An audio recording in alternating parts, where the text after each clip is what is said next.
क्या हाल है डियर आपका। आइए गुड नून आपको और आपके अपने YouTube चैनल RK एजुकेशन पर। मैं हूं RK यादव। तो डियर आज हम क्लास करेंगे इन्वायरमेंट का, पर्यावरण का क्लास। तो डियर आज आपको पढ़ना है पर्यावरण। तो डियर आपका पर्यावरण आप आइए आज कंप्लीट इसको एक बेसिक कॉन्सेप्ट इसका हम पूरा करते हैं।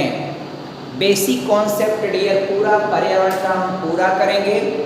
और डियर यदि आप इस चैनल पर पहली बार अगर देख रहे हो, यदि आप इस चैनल को सब्सक्राइब न किए हो तो चैनल को सब्सक्राइब कर लें, बेल आइकन को भी दबाएं ताकि जो भी वीडियो हम अपलोड करें उसका नोटिफिकेशन आप पर पहुंचे तुरंत। डियर तो आप पढ़ेंगे पर्यावरण के संदर्भ में।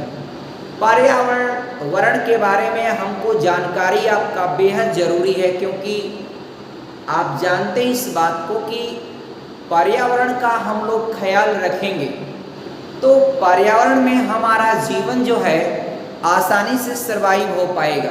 हम अपने जीवन को आसानी से व्यतीत कर पाएंगे, क्योंकि जितने भी आपका प्राकृतिक आपदाएं आती हैं कहीं न कहीं वो किसी प्रकार से पर्यावरण में कोई भी आपका असमानता या अनबैलेंस के कारण ऐसा होता है। अब डियर आपको पढ़ना है क्या? पर्यावरण का पढ़ना है। पर्यावरण का जो सिलेबस होता है यह सिलेबस मेनली टेट के स्टूडेंट के लिए बेहद इंपॉर्टेंट है। एक सब्जेक्ट के रूप में होता है। 30 क्वेश्चन आता है इन्वायरमेंट से, लेकिन ये पर्यावरण के बारे में लगभग आपका हर कंपटीशन में, चाहे बैंक का दें, एसएससी का दें, रेलवे का दें, यूपीपीसीएस दें, आईपीएससी दें डियर, और यूपीएससी के एग्ज़ाम और सब कोई भी एग्ज़ाम अगर आप अपीयर होते हैं, टीजीटी के एग्ज़ाम में अपीयर होते हैं तो डियर हर एग्ज़ाम में बेहद इम्पोर्टेंट होता है आपका इन्वायरमेंट। इन्वायरमेंट से बहुत सारे क्वेश्चन डियर पूछे जाते हैं। अब आइए देखिए पर्यावरण का क्या क्या पार्ट है, आप समझिएगा अच्छी तरह से। एक पर्यावरण है, पर्यावरण को आप इन्वायरमेंट कहते हैं। क्या कहते हैं डियर? इन्वायरमेंट कहते हैं। पर्यावरण को जिन 4 पार्टों में मैंने बांटा है, इन चारों पार्टों का एक संयुक्त कॉम्बिनेशन वह आपका कहलाता है इन्वायरमेंट या पर्यावरण। अब एक इसका पार्ट है डियर आपका जीवमंडल, जिसको आप कहते हैं बायोस्फीयर। तो जीवमंडल के अंतर्गत आपका आ जाता है कि जितने भी आपका प्लांट हैं, सभी प्लांट यानी पौधे, ये सभी पौधे भी आ जाएंगे और सभी जो है जंतु भी आ जाएंगे, सभी जंतु भी आ जाएंगे। और डियर अगर आपका जलमंडल है,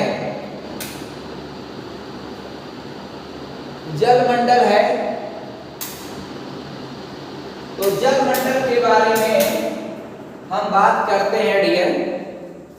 तो जलमंडल में आप ले लें 3-4 एग्जाम्पल।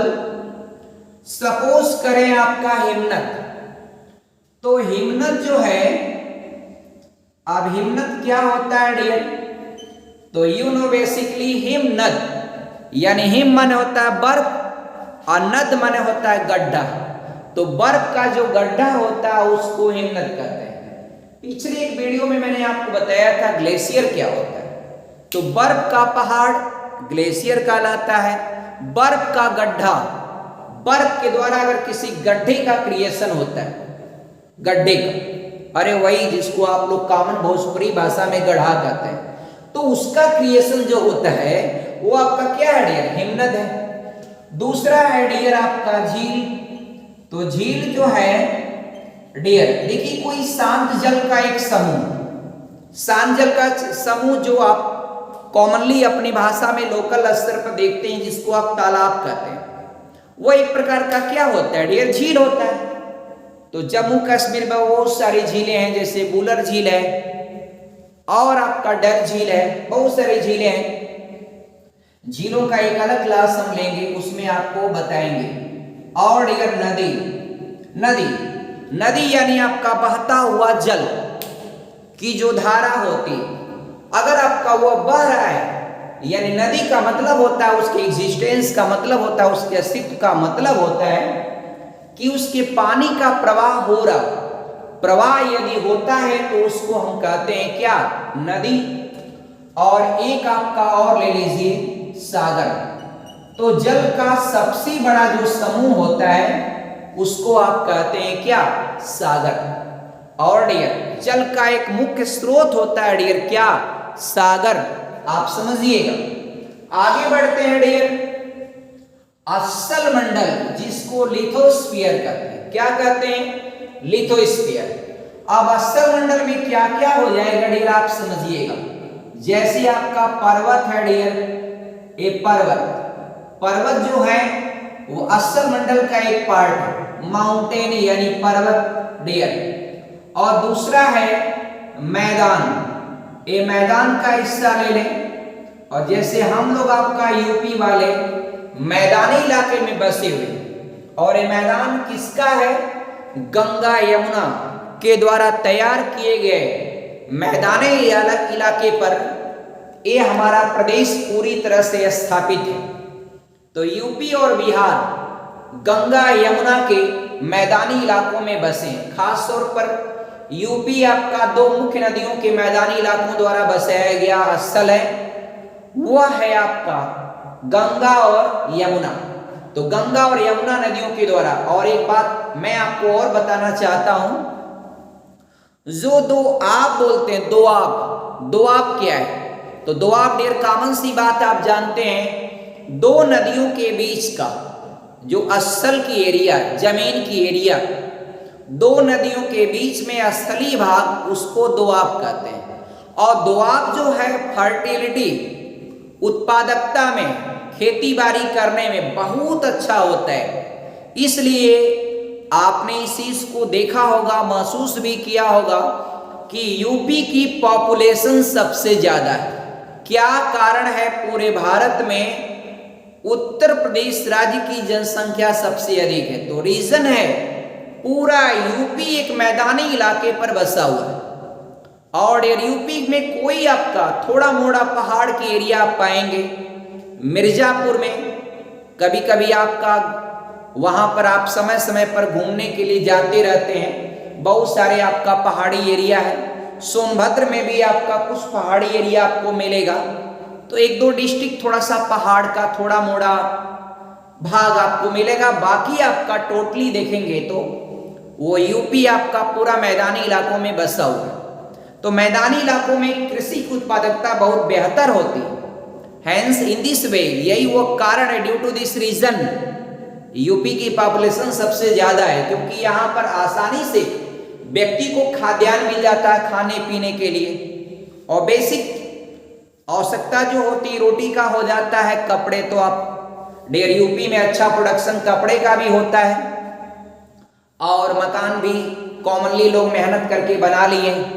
तो इसलिए बेसिक आवश्यकताओं की पूर्ति होने पर यूपी की पॉपुलेशन सबसे ज्यादा है।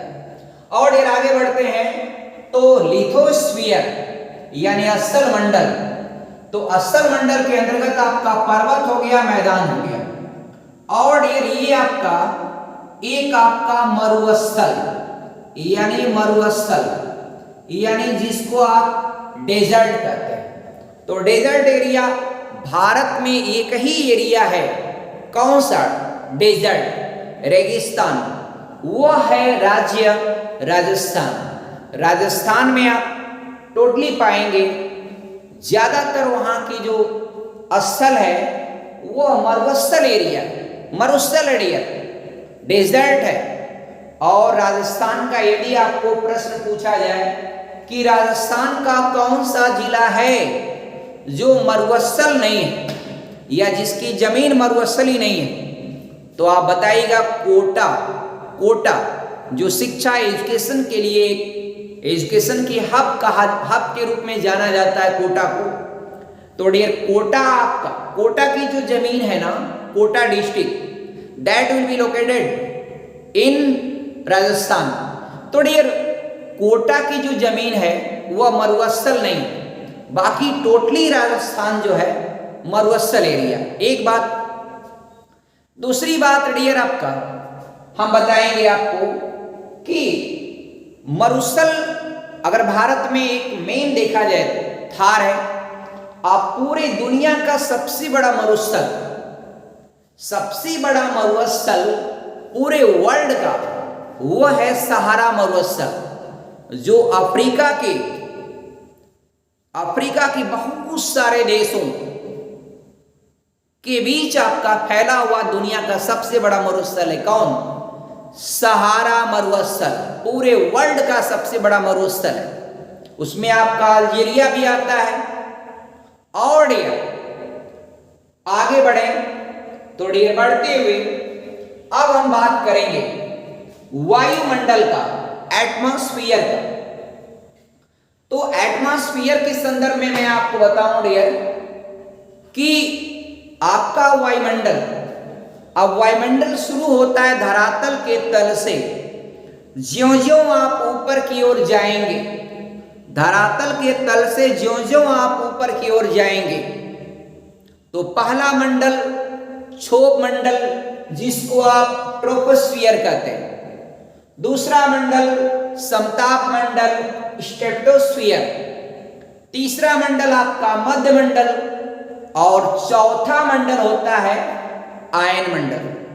तो डियर उसके बाद होता है पांचवा, या उसको आप मान लेते हैं बहिर्मंडल।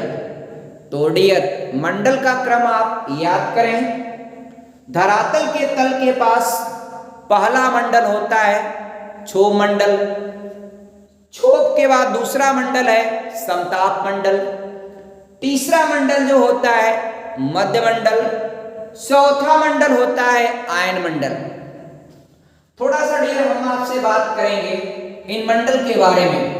तो क्षोभ मंडल पर हम थोड़ी सी बात करेंगे आपसे कि क्षोभ मंडल आप जानिएगा पृथ्वी के तल के पास होता है पहला मंडल क्षोभ मंडल।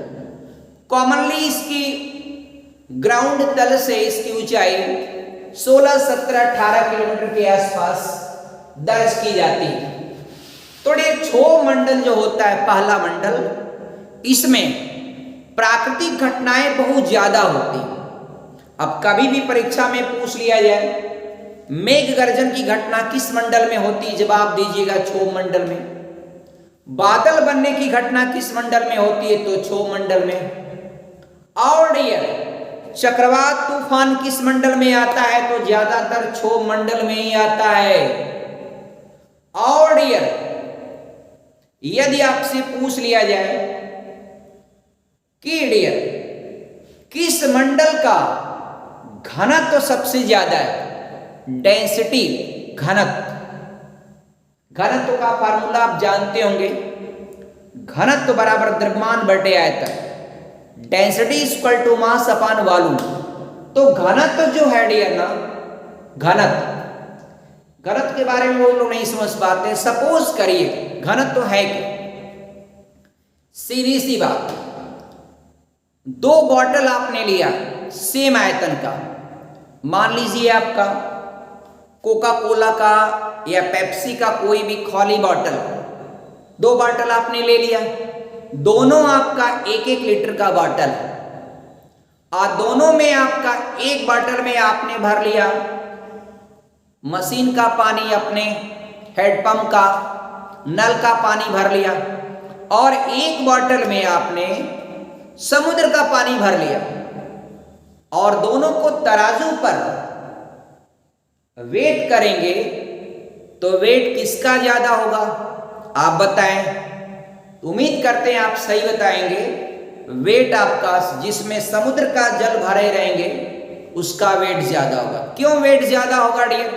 क्योंकि उसकी डेंसिटी आपका घनत्व तो क्या है, ज्यादा है डियर, घनत्व तो क्या है, ज्यादा है।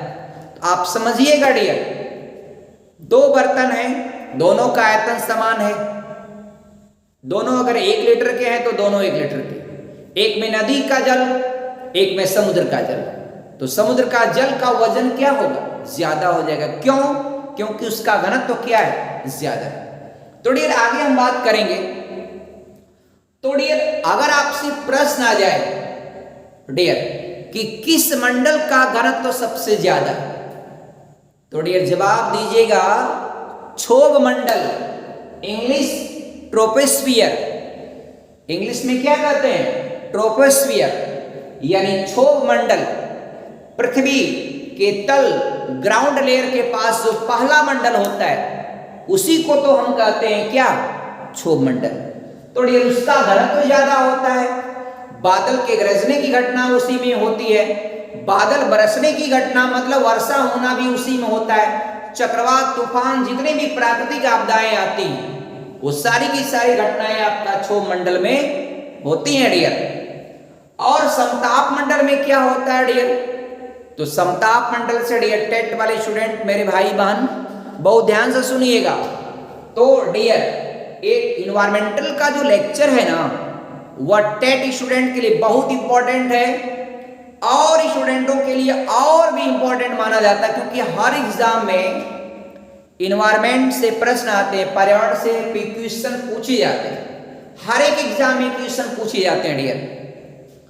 अगर आपसे दो प्रश्न करें कि डियर वायुयान के उड़ने के लिए सबसे उपयुक्त मंडल कौन सा मंडल है, आप जवाब दीजिएगा समताप मंडल, स्ट्रेटोस्फियर। क्यों? क्योंकि उस मंडल में प्राकृतिक घटनाएं आपका नहीं, जैसे बादल का गरजना, बादल का बरसना, वर्षा होना, चक्रवात, तूफान, और टेम्परेचर भी उसका काफी मेंटेन रहता है। हालांकि ग्राउंड तल से ज्यों-ज्यों ऊपर जाएंगे वायुमंडलीय दाब कम होता जाता है डियर। तो आप समझिएगा समताप मंडल में, तो समताप मंडल से दो क्वेश्चन बड़े इंपॉर्टेंट होते हैं। एक तो पूछता है पृथ्वी के किस मंडल में, पृथ्वी के वायुमंडल के किस मंडल में, या वायुमंडल के किस मंडल में या किस लेवल में वायुयान को उड़ाने के लिए सबसे उपयुक्त माना जाता है। जवाब दीजिएगा समताप मंडल। क्या जवाब देंगे? समताप मंडल जवाब दीजिएगा। और ये जो आपका ओजोन परत है, ओजोन परत वह किस मंडल में पाई जाती है, तो आप जवाब देंगे ओजोन परत समताप मंडल में पाई जाती है। और ओजोन परत जो है ना डियर वह हमारे लिए समताप मंडल में उपस्थित होती है। तो सूर्य से आने वाली अल्ट्रावायलेट रेज, सन से यदि अल्ट्रावायलेट रेज आता है डियर तो उसको जो ओजोन परत है हमारे ऊपर समताप मंडल में ओजोन परत, वह सूर्य के पराबैंगनी विकिरण को एब्जॉर्ब कर लेते हैं, अवशोषित कर लेती हैं, और फ्रेश जो प्रकाश की किरणें होती है वही धरती पर आ पाती। इसलिए ओजोन परत को पृथ्वी के लिए रक्षा कवच कहा जाता है डियर। और ओजोन परत हमारे लिए बहुत एडवांटेज होता है। उसका एडवांटेज हमारे लिए यही है, एक तो अल्ट्रावायलेट रेज को रोक देता है। अल्ट्रावायलेट रेज का क्लासिफिकेशन अगर जानेंगे डियर तो अल्ट्रावायलेट रेज तीन प्रकार का होता है, यूवीए, यूवीबी, यूवीसी, और सबसे अधिक खतरनाक डियर अल्ट्रावायलेट रेज सी होता है, यूवीसी। इसलिए जानिएगा पराबैंगनी विकिरण सबसे खतरनाक डियर क्या होता है? सी होता है। और डियर पराबैंगनी विकिरण को कौन अवशोषित करता है? जवाब दीजिएगा समताप मंडल में उपस्थित ओजोन परत एब्जॉर्ब कर लेता है डियर। तो दो बातों को जानिएगा, समताप मंडल के बाद कौन सा मंडल है बता दीजिएगा? मध्य मंडल। मध्य मंडल के बाद कौन सा मंडल है बता दीजिएगा? आयन मंडल। क्योंकि आपको पता है डियर एस्ट्रॉयड आपका उल्का पिंड जब आते हैं ना और आयन मंडल में ज्यों प्रवेश करते हैं तुरंत जल जाते हैं। क्या होता है? जल जाते हैं। आपके मन में होगा ये जो उल्का पिंड है डियर कहां से आते हैं? तो ज्यादातर डियर उल्का पिंडों का पाया जाना मंगल ग्रह और बृहस्पति ग्रह के बीच में उल्का पिंडों का बहुत बड़ा समूह होता है। और वह आपका डियर उसके बारे में हम किसी भी अगले वीडियो में बता देंगे उसके बारे में डीपली आपको बताएंगे, आप समझिएगा। और आपके मन में होगा कि उल्का पिंड आता कैसे। चलिए, मंगल ग्रह है, मंगल ग्रह अगर उसको खींचता है तो क्यों ना मंगल ग्रह पर टकराते हैं। मंगल ग्रह तब तक आगे बढ़ जाता है, खींचा आगे बढ़ गया, गति भी तो करता है, सारे ग्रह सूर्य का चक्कर लगाते हैं। खींचा, एस्ट्रॉयड को खींचा और ये आगे बढ़ गया हो, अब वो आगे बढ़ता है, नीचे आपका माने शुक्र भी नहीं है, बुध भी नहीं है, तो वो आता है धरती पर। अब पृथ्वी के आयन मंडल में आते ही वो आपका क्या होता है, जल जाता है। अगर देखा होगा आपने महाराष्ट्र की कौन सी झील याद है, कौन सी झील जिसका क्रिएशन, जिसका निर्माण आपका उल्का पिंड के गिरने से हुआ है, लोनार झील। कौन सा झील, लोनार झील, लोनार झील। तो लोनार झील का क्रिएशन उल्का पिंड के गिरने से हुआ है। किस राज्य में है लोनार झील, महाराष्ट्र में। Very good dear. तो आगे बढ़ेंगे। अब डियर, तो डियर आपने देखा होगा कहीं कहीं एक आध बार बिहार के राज्यों में, बिहार राज्य में किसी स्थान पर उल्का पिंड का पाया जाना। कोई उल्का पिंड गिरा डियर, उठाकर लोगों ने रख दिया और ये उस उल्का पिंड को रखा जाता है जहां पर लोग प्रदर्शनी के लिए, देखने के लिए जाते हैं।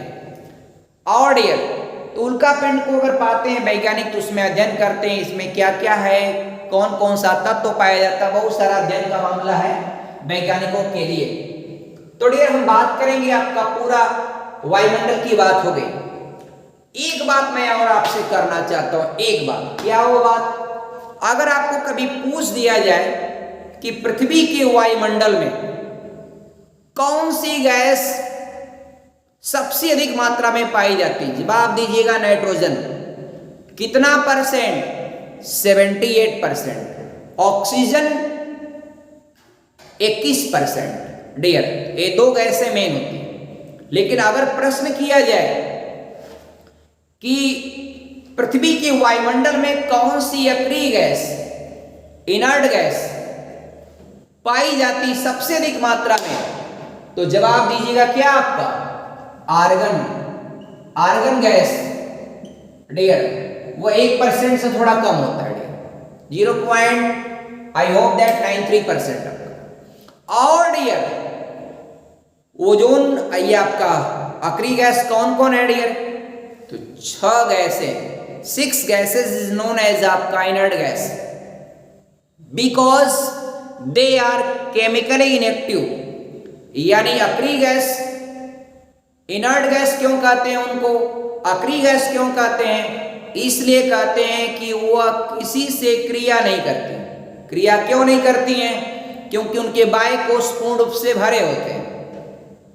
और डियर उन अक्रिय गैसों में कौन कौन गैस है, तो याद रखिएगा, ये आपका हीलियम, नियान, आर्गन, क्रिप्टान, जीनान और रेडान। अगर प्रश्न आ जाए कौन सी ऐसी अक्रिय गैस है जो पृथ्वी के वायुमंडल में उसका स्रोत नहीं होता है, जवाब दीजिएगा dear, radon gas. Radon gas के बारे में हम आपको बताएंगे, रेडान गैस के संदर्भ में डियर, कि एक आपका रेडियम तत्व है। रेडियम क्या है, तत्व है। कौन सा तत्व है, एल्केलाइन अर्थ मेटल, क्षारीय मृदा धातु। सेकेंडरी ग्रुप का आखिरी एलिमेंट है कौन, रेडियम। और रेडियम आपका धातु है, मेटल है। मेटल की क्वालिटी क्या होती, इलेक्ट्रिसिटी को कंडक्ट करता है डियर। तो इसका एटॉमिक नंबर होता है 88, मास नंबर है 226। यह रेडियोएक्टिव पदार्थ है, यह आपका अल्फा किरण रिलीज करता है, अपने आप उत्सर्जित करता है, तो एटॉमिक नंबर 2 की कमी हो जाती है। किसी भी परमाणु के नाभिक से, किसी तत्व के परमाणु नाभिक से एक अल्फा कण निकलता है तो उसका एटॉमिक नंबर 2 कम हो जाता है, यानी परमाणु क्रमांक में 2 की कमी हो जाती है और द्रव्यमान संख्या में 4 की कमी हो जाती है। और डियर जब किसी परमाणु नाभिक से एक बीटा कण निकलता है तो एटॉमिक नंबर 1 बढ़ जाता है, द्रव्यमान संख्या में कोई परिवर्तन नहीं। This is the law of group displacement law, यानी ये होता है डियर वर्ग विस्थापन नियम। अब डियर रेडियम से एक अल्फा कण निकलेगा और all of you know that alpha जो कण होता है हीलियम के दो नाभिक, हीलियम के कौन कौन नाभिक? दो नाभिक, दो नाभिक कह रहे हैं डियर, हीलियम के दो समस्थानिक, सॉरी हीलियम के दो समस्थानिक, एक आपका 2He3 और एक 2He4। तो डियर आपका अल्फा जो कण होता है इसको 2He4 कहते हैं, ये आपका 2He4, इसी को अल्फा कण कहते हैं। तो एक अल्फा कण निकलेगा 88 से कम, दो कम हो जाएगा 86, मास नंबर 4 कम हो जाएगा 222 और ये बनेगा क्या आपका रेडॉन आर्यन, प्लस आपका 2He4 लिख दीजिएगा, इक्वेशन बैलेंस हो जाएगा, देख लीजिएगा, इस चीज को याद रखिएगा। तो डियर आपने देखा इस चीज को, तो अगर जब कभी भी पूछा जाए कि कौन सा अक्रिय गैस जिसका स्रोत पृथ्वी का वायुमंडल नहीं है, जवाब दीजिएगा रेडॉन। तो डियर आई होप दैट कि इस पर्यावरण के बारे में आपको इस वीडियो के माध्यम से बहुत अच्छी जानकारी हुई होगी। और भी जानकारी आप इन्वायरमेंटल के अलग अलग पार्टों में हम आपको देते रहेंगे। और वीडियो के अंत तक आपको बने रहने के लिए बहुत बहुत धन्यवाद। यदि चैनल पर वीडियो आपको अच्छी लगे आप स्वयं भी सब्सक्राइब करें और भी अपने दोस्तों भाइयों और बहनों सबको आपका बताएं इस चैनल को सब्सक्राइब करने के लिए। तो आपको आपके अपने YouTube चैनल आर के एजुकेशन पर मैं आपका बहुत बहुत धन्यवाद। जय हिंद, जय भारत।